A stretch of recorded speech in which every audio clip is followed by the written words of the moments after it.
Bonjour nos fidèles téléspectateurs, bienvenue sur notre chaîne Idiofa News TV. Idiofa News TV, je vous demanderai mieux de vous abonner sur notre chaîne Idiofa News TV et vous ne serez pas dessus. Et bien voilà, nous sommes là sur le plateau avec notre cordeau Patrick Mawaka, il est aussi docteur. Nous sommes ensemble des GECOPE. Il va nous expliquer si c'est quoi la GECOPE. Il va nous donner des définitions et des significations de GECOPE. Parce que je sais qu'il y a certaines personnes qui nous suivent et qui ne comprennent pas si c'est quoi la GECOPE. Et le docteur, le cordeau Patrick, il est là, il est mieux placé pour nous expliquer si c'est quoi la GECOPE. Et bien voilà, nous sommes là avec lui, il est mieux placé pour nous expliquer. Bonjour docteur Patrick. Bonjour madame la journaliste. Vous allez premièrement se présenter, parce qu'il y a certaines personnes qui nous suivent de loin et de près. Vous allez vous présenter premièrement. D'accord, merci beaucoup. Moi c'est monsieur Patrick Mawaka, comme vous venez à peine de le dire. Je suis Patrick Mawaka, je suis dentiste et coordonnateur national de la génération congolaise porte-étendard GECOPE en sigle, qui, n'est-ce pas, est une structure qui se veut être un cadre qui rassemble le jeune des différents domaines, des différentes tendances, de toutes les tendances confondues, qui œuvre dans plusieurs secteurs de la vie. Alors, la GECOPE œuvre dans plusieurs domaines, notamment les domaines de la santé. Nous sommes dans la santé reproductive et sexuelle. Nous sommes dans la santé bucco-dentaire. Là, nous procédons aux différentes campagnes de sensibilisation. Nous descendons sur le terrain pour sensibiliser notre population sur l'existence des maladies bucco-dentaires. Et nous enseignons à notre jeunesse comment se prévenir, comment se protéger contre les maladies sexuellement transmissibles. Comment se protéger pour ne pas faire des enfants avant le mariage.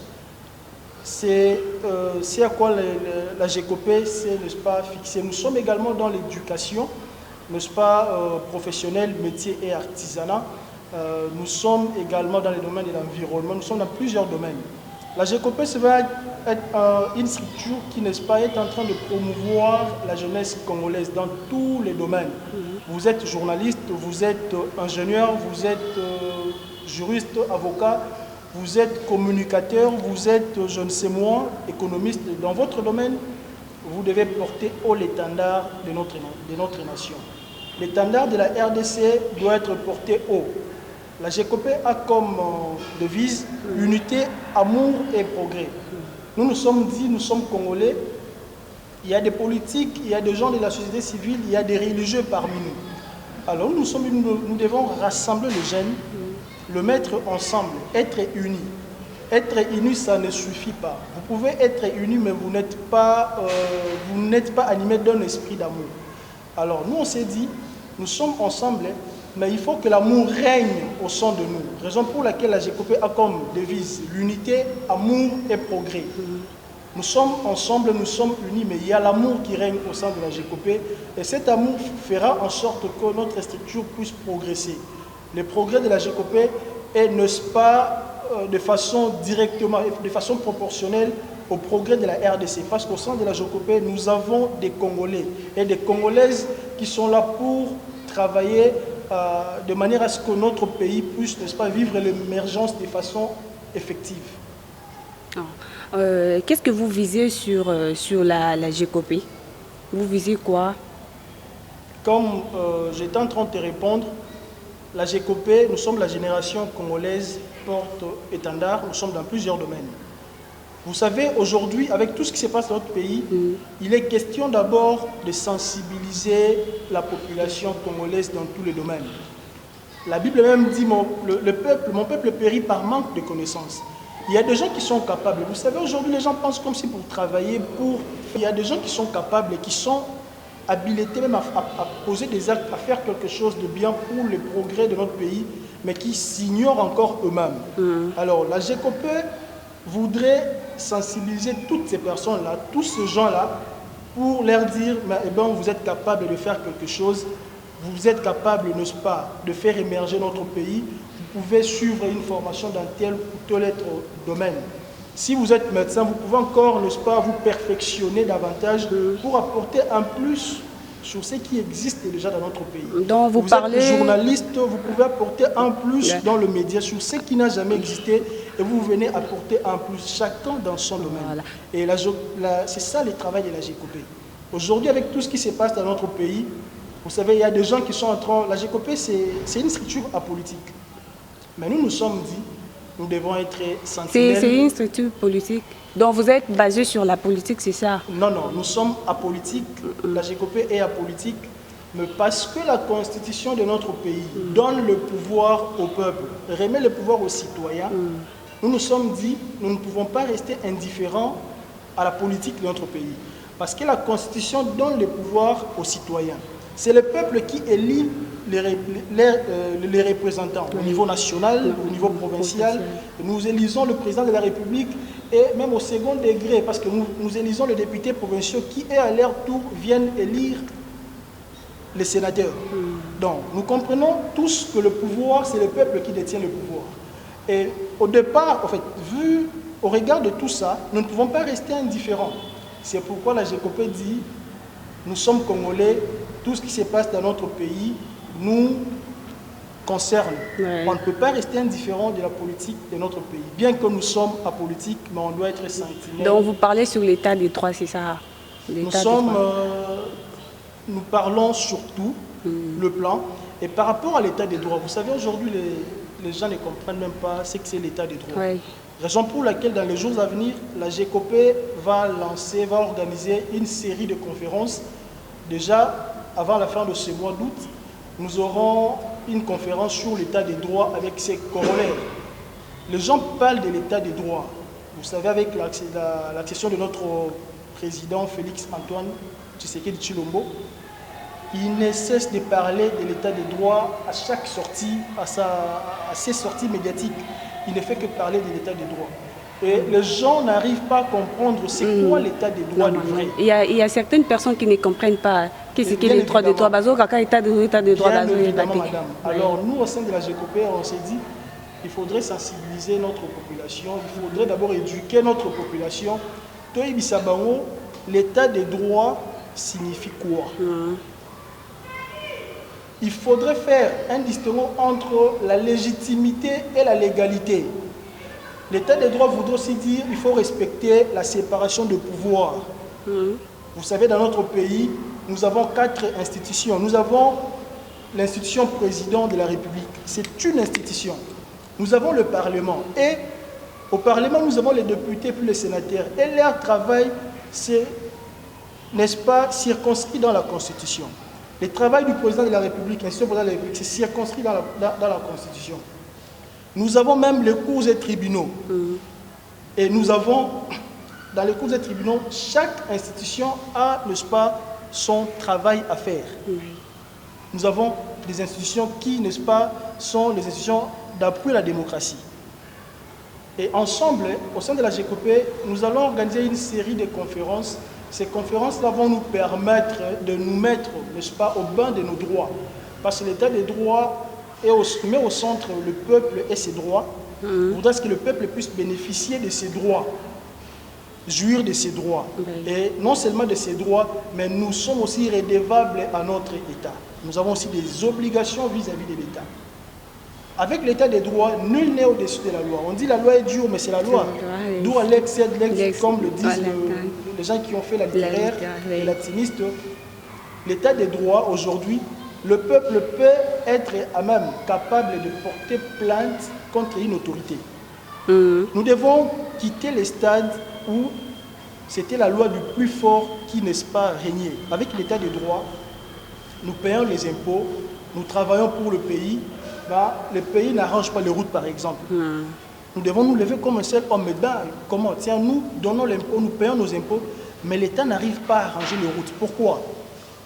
Et nous nous mettons ensemble pour porter plainte, pour dire, porter plainte contre l'État. Oui. Donc, la population, le peuple peut porter plainte contre l'État, avec l'état des droits. Vous avez signé un contrat, un partenariat avec l'État. Vous avez livré vos biens au niveau de l'État, mais l'État ne vous paye pas, ne vous donne pas l'argent. Oui. Ça prend le temps. Vous pouvez être à même de porter plainte contre l'État, mais tout en respectant les normes et la procédure. L'état de droit ne veut pas dire quand il y a quelque chose au Parlement, les parlementaires ont, n'est-ce pas, statué sur un problème et parce que nous sommes dans un état de droit, nous, la population, nous nous mettons dans la rue pour, n'est-ce pas, réclamer. Ce n'est pas ça l'état de droit. L'état de droit, nous sommes libres. La liberté d'expression est instituée dans notre Constitution. Mais avant de descendre, avant de réclamer, il y a des processus à respecter. Donc nous avons des droits, nous avons aussi des obligations. Ce n'est pas aujourd'hui parce que vous avez raison, vous acclamez oui, état de droit.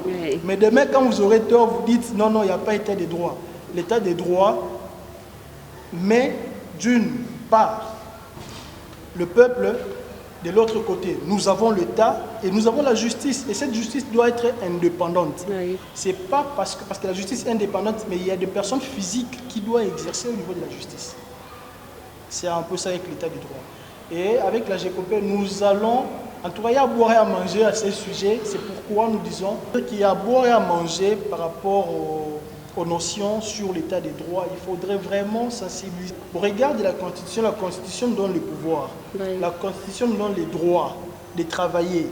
La Constitution nous donne le droit de vivre en paix, la sécurité sociale.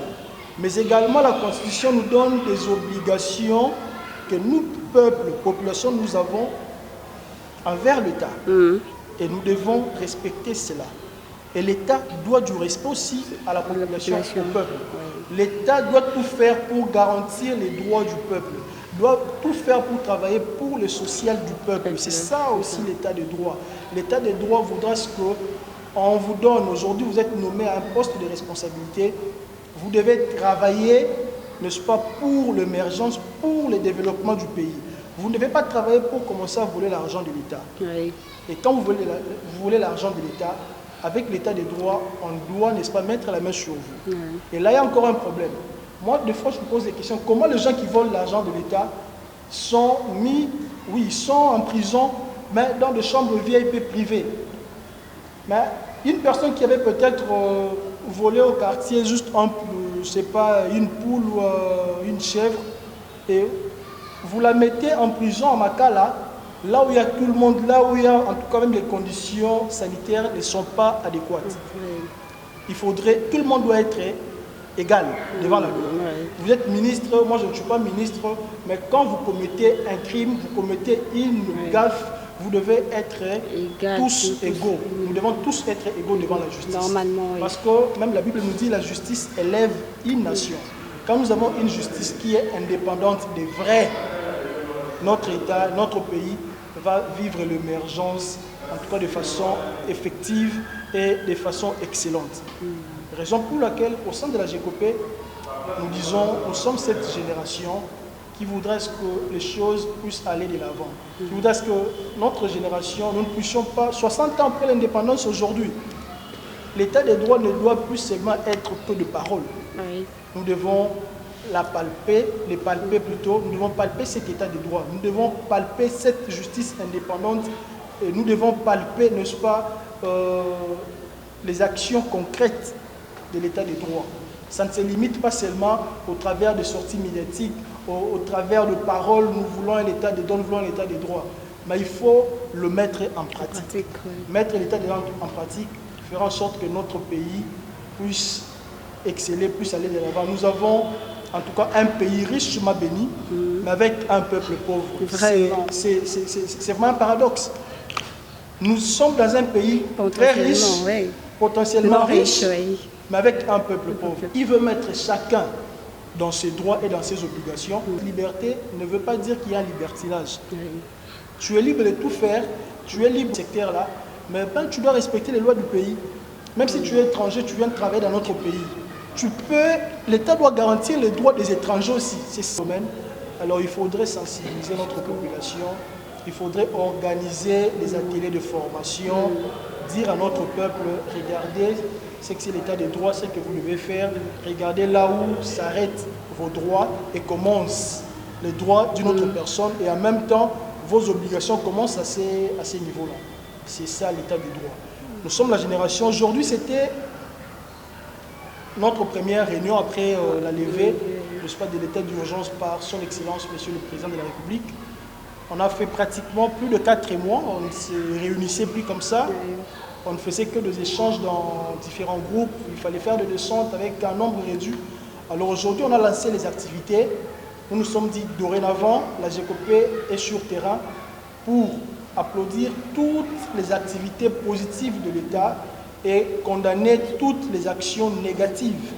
Quand ça ne marche pas, la GECOPE sera, n'est-ce pas, là pour rappeler aux personnes qui ont dans leurs attributions la direction des institutions du pays, de l'État, des différentes institutions, leur dire, leur rappeler, attention, là vous êtes en train d'aller à côté.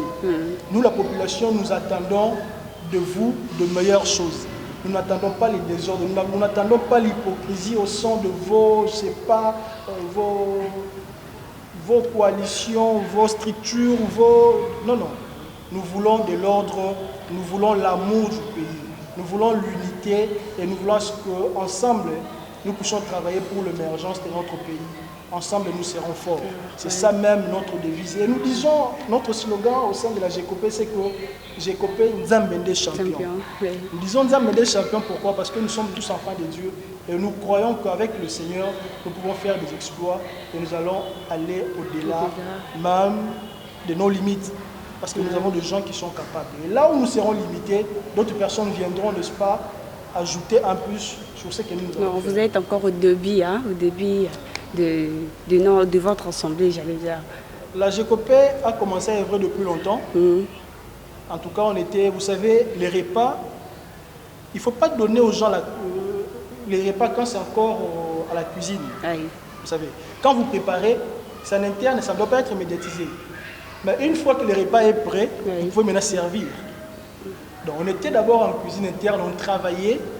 Et maintenant nous nous sommes dit, nous pouvons nous faire connaître dans la nation, nous pouvons nous faire connaître dans le monde entier, nous pouvons nous faire connaître parce que nous avons des personnes qui n'est-ce pas, ont des potentialités sur tous les domaines.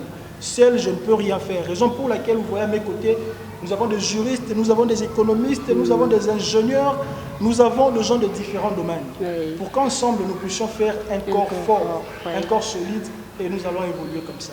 En tout cas, merci beaucoup, madame. Ok, merci beaucoup, nos fidèles téléspectateurs. Et bien voilà, nous sommes pratiquement à la fin de notre émission.